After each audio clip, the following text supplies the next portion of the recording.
Selamat siang pemirsa, sidang sengketa lahan kelompok tani usaha bersama Maraang atau Poktan UBM melawan PT Brokol di Pengadilan Negeri Tanjung Redep kembali bergulir. Dengan menghadirkan 3 saksi masyarakat terkait lahan sengketa, yang dalam persidangan bergulir semua membantah data yang diberikan PT Brokol beberapa waktu lalu sebagai data karangan dan tak berdasar. Dalam fakta persidangan yang berlangsung, bukti yang diserahkan PT Brokol diduga palsu, lantaran nama-nama yang bersangkutan tidak pernah bahkan tidak merasa melakukan tanda tangan maupun menerima pembayaran atas pembebasan lahan tersebut.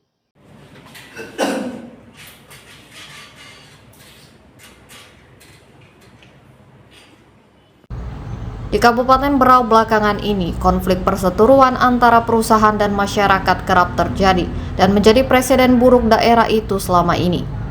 Fakta di lapangan masyarakat memang dalam kondisi dilematis. Ironisnya, sebab hampir semua perusahaan besar melakukan pemaksaan kehendak menerobos lahan-lahan garapan masyarakat demi menguasai dan menguntungkan perusahaan atau pribadi mereka. Dalam persidangan sengketa lahan antara Koptan UBM versus Brokol, menghadirkan 10 orang saksi-saksi untuk membantah data dan argumen Brokol. Salah satunya adalah sesepuh orang tua yang lama, yakni Bedu umur 80 tahun, Kamarudin umur 71 tahun, dan Tamrin umur 75 tahun. Ketiga orang sesepuh warga tempatan ini merupakan saksi yang mengetahui riwayat asal-usul tanah. Pada awal tahun mulanya masyarakat menggarap di daerah Maraang, Kampung Tumbit, Melayu, Kecamatan Teluk Bayur, Kabupaten Berau, Kaltim, sebelum akhirnya Brokol masuk semena-mena menerobos lahan warga.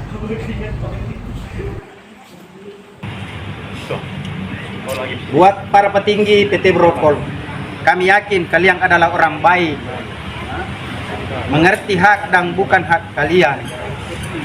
Kalau kalian tidak mengaminkan kesaliman ini, tolong hentikan pengrusakan lahan kami, Pak. Tapi kalau Bapak mengaminkan kesaliman yang dilakukan PT Brokol, kami akan lawan, Pak. Kami akan lawan. Dengan segala kekurangan kami, walau nyawa taruhannya. Ingat, Pak, sekuat apapun kalian, sebanyak apapun uang kalian, PT Brokol tetap tamu di tanah kami. Tetap tamu di tanah kami, Pak. Jadilah tamu yang baik agar kami bisa menghormati kalian. Ya Allah, yang Maha Kuasa, yang Maha Adil, yang Maha Pengasih dan Penyayang, tolong perjuangkan kami, kelompok kami usaha bersama dalam mendapatkan keadilan agar bisa mengambil kembali lahan kami yang telah dirampas PT Brokol.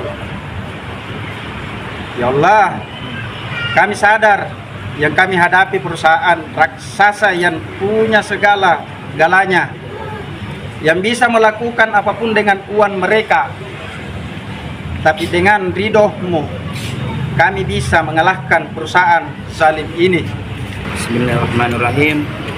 Tanah kami Kau renggut atas nama kekuasaan yang Kau sebut. Tangisan dan penderitaan pun Kau telah lumat, asal Kau dapatkan Tuhan kami. Lahan kami Kau obrak-abrik, kebun tempat kami untuk bertahan hidup, hati kami pun Kau koyak. Dan hal ini Kau memandang kami sebelah mata, konsesi jadi alasan hingga kami tidak ada tempat lagi. Kebaikan nurani Kau tekan agar tak ada hambatan. Di balik kata izin usaha, Kau berlindung dengan ribuan alasan mengklaim hak kami, dan di balik kata pembebasan. Kami tuntut sebuah kejelasan tentang tanah yang telah menjadi sumber kehidupan anak-anak kami, agar hak-hak lahan kelompok kami yang digilas karena kejahatan yang manipulasi berselimut kebijakan. Ketiga saksi ini berkaitan erat dengan sejarahnya lahan masyarakat yang ada di Kampung Tumbit, Melayu. Pasalnya saksi atas nama Bedu juga adalah termasuk sebagai ketua RT terlama di daerah tersebut. Berdasarkan sejarah di masa jabatannya, sebagai ketua RT pada daerah selama kurang lebih 35 tahun. Awalnya adalah RT 1, kemudian pemekaran menjadi RT 2, yang terus dia jabat dan baru berakhir pada jabatan RT 2 di tahun 2000 lalu. Selanjutnya pemekaran dilakukan lagi di wilayah RT 9, sebelum akhirnya jabatannya digantikan Kamarudin 71 tahun pada tahun 2001, yang juga merupakan saksi kedua dalam persidangan tersebut. Sementara dalam sidang kesaksian, Kamarudin menyampaikan kepada majelis hakim dirinya menjabat sebagai ketua RT 9 di daerah tempat lahan berperkara di Kampung Tumbit, Melayu pada lokasi tersebut mulai tahun 2001 sampai tahun 2003. Terima kasih Bang, tadi kita sama-sama agak pagi karena majelis hakim ada agenda padat. Jadi kami tadi menghadirkan saksi 3 orang, yaitu Pak Bedung, kemudian Pak Kamarudin dan Pak Tamrin. Jadi ketiga saksi ini yang menjelaskan apa yang mereka alami. Yang paling fatalnya, tadi kami perlihatkan surat garapan Pak Tamrin di tahun 2009 saat dikonfirmasi beliau dulunya menjabat sebagai RT di tahun 2001 sampai dengan 2003. Ternyata surat tersebut lucunya di depan majelis hakim pun dilihat itu yang tanda tangan Pak Kamarudin sendiri sebagai RT, dan itu sudah tidak menjabat lagi karena surat tersebut dari tahun 2009. Dan di dalam persidangan tadi pun terjadi langsung ditolak oleh saksi kita. Tentunya ini kita akan lanjut lagi, ini kayaknya sudah mengarah proses hukum yang lebih lanjut karena ini sangat tidak sesuai dengan aturan yang ada.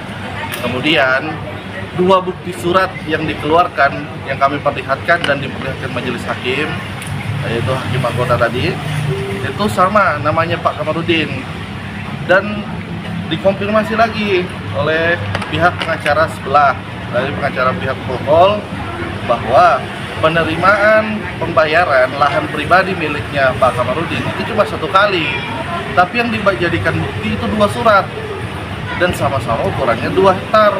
Ini menjadi pertanyaan juga, apakah mereka ini benar membebaskan atau ada sesuatu seperti itu.